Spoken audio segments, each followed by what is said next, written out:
बिस्मिल्लाहिर्रहमानिर्रहीम। आज के टॉपिक में हम डिस्कशन करेंगे ऑन द इम्पोर्टेंट टॉपिक के ऊपर जो कि एंडोस्पोर फॉर्मेशन इन बैक्टीरिया। बैक्टीरिया के अंदर एंडोस्पोर की फॉर्मेशन कैसे होती है। तो एंडोस्पोर्स क्या होता है। एक तो बैक्टीरिया को सबसे पहले जी हम कहते हैं कि सरवाइव करवाता है एक हार्श कंडीशंस के अंदर। और कैसे करवाता है कि उस टाइम में बैक्टीरिया अपने एक स्पेशलाइज्ड स्ट्रक्चर बनाता है जिसे हम कहते हैं कि रेस्टिंग सेल। हार्श कंडीशंस में बैक्टीरिया का सर्वाइवल जो है इसमें होता है कि बैक्टीरिया अपने सेल्स को रेस्टिंग स्टेज में ले जाता है जिसको हम एंडोस्पोर्स कहते हैं। जब बैक्टीरिया एंडोस्पोर्स बनाता है तो उस दौरान वो मेटाबॉलिकली तौर पर इनएक्टिव हो जाता है, एक मुर्दा स्टेट में चला जाता है, अपना मेटाबॉलिज्म स्टॉप कर लेता है और अपने इर्द गिर्द थिक वॉल्स जो है वो बना लेता है। जब एंडोस्पोर बनाता है तो अपने इर्द गिर्द थिक वॉल बना लेता है और उसका अपना मेटाबॉलिज्म जो है वो उसको स्टॉप कर लेता है, इनएक्टिव कर लेता है और एक डॉर्मेंट स्टेज में चला जाता है। इस प्रोसेस को जिसके अंदर बैक्टीरिया एंडोस्पोर बनाता है इसको हम स्पोरुलेशन बोलते हैं। कि बैक्टीरिया के अंदर स्पोर बनने का प्रोसेस उसको हम स्पोरुलेशन बोलते हैं। और बैक्टीरिया हार्श कंडीशन के अंदर जो है अपने सेलों को रेस्टिंग स्टेज पर ले जाता है और एक स्पेशलाइज्ड स्ट्रक्चर बनाता है जिसको हम एंडोस्पोर कहते हैं। तो ये डिफरेंट स्टेप्स के अंदर ये वाला प्रोसेस कंप्लीट होता है। पहले स्टेप के अंदर डीएनए रेप्लिकेशन होती है, दूसरे स्टेप में सेप्टम फॉर्मेशन होती है, तीसरे में डबल मेम्ब्रेन फॉर्मेशन होती है। तो बैक्टीरिया जब भी ये देखता है कि इस टाइम अनफेवरेबल कंडीशन हो गई है, इस टाइम मेरा सर्वाइवल मुश्किल हो गया है, तो उस टाइम वो अपने डीएनए को रेप्लिकेट करता है, यानी अपने डीएनए की कॉपी तैयार करता है। इसका मतलब बैक्टीरिया के पास दो तरह का डीएनए आ जाएगा।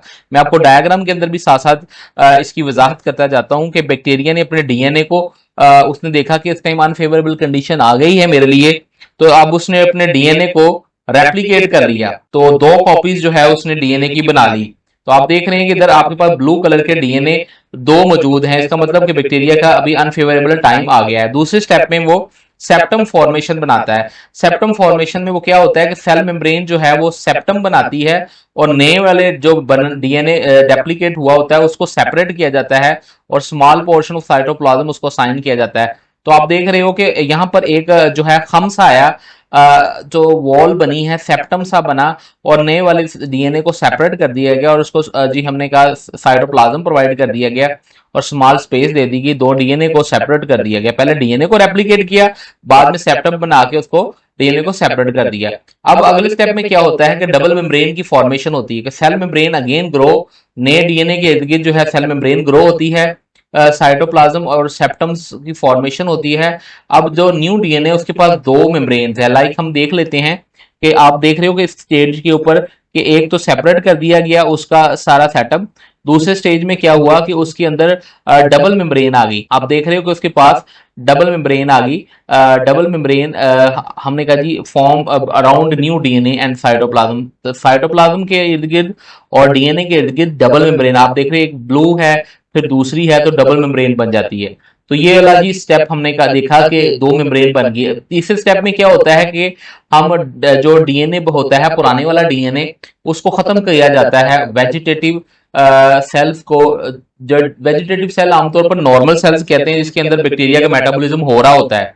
तो हम कहते हैं कि वेजिटेटिव सेल जो है वो अपने आप को डीएनए वो डिसइंटीग्रेट कर देता है और whole cell begin to dehydrate, क्योंकि पानी की कमी हो रही होती है उसके अंदर, अनफेवरेबल कंडीशन है, तो उस दौरान ही वो अपने डीएनए को जो है वो डिसइंटीग्रेट कर देता है, खत्म कर देता है।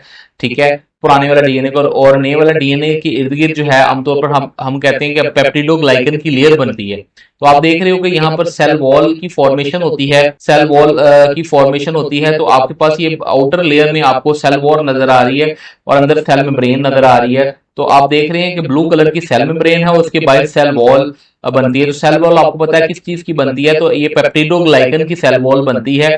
तो नई लेयर जो है जी हमने कहा जी वो बनेगी पेप्टिडोग्लाइकन की, form between the membranes around separated DNA and cytoplasm.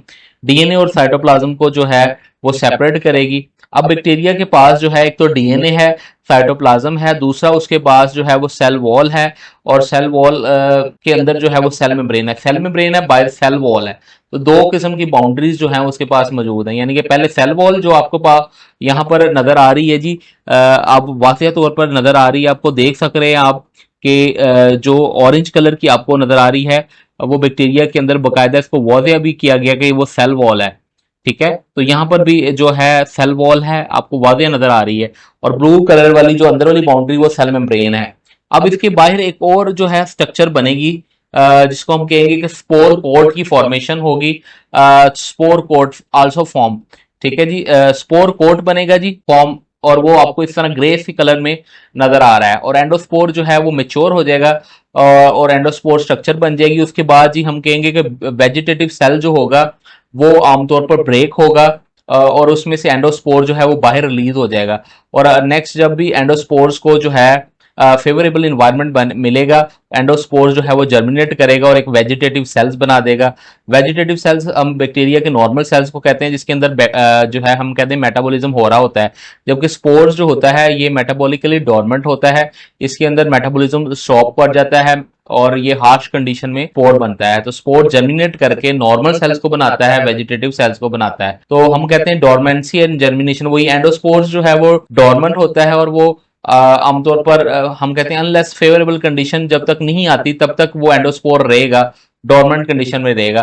और जब फेवरेबल कंडीशन आएगी तो एंडोस्पोर जर्मिनेट करके एक न्यू वेजिटेटिव सेल बनाएगा, जिसके अंदर नॉर्मल मेटाबॉलिज्म होगा, प्रॉपर मेटाबॉलिज्म होगा, जबकि एंडोस्पोर्स के अंदर मेटाबॉलिज्म नहीं होता, वो डोरमेंट स्टेज में होता है, इनएक्टिव स्टेज में होता है। तो ये सारे स्टेप्स को जो है वो समरी के तौर पर बयान कर दिया गया कि डीएनए रेप्लिकेशन होती है, septum formation, double membrane formation होती है, डिहाइड्रेशन होती है, सेल वॉल बनती है, पेप्टिडोग्लाइकन, फिर स्पोर कोट बनता है, वो मेच्योर होता है, रिलीज होता है, डोरमेंसी आती है, और उसके बाद वो जर्मिनेट करके एक नॉर्मल सेल बना देता है। तो ये जी हमारा आज का टॉपिक है, यहाँ पर खत्म होता है जी। Stay connected to A plus smart study. Okay, अल्लाह हाफिज।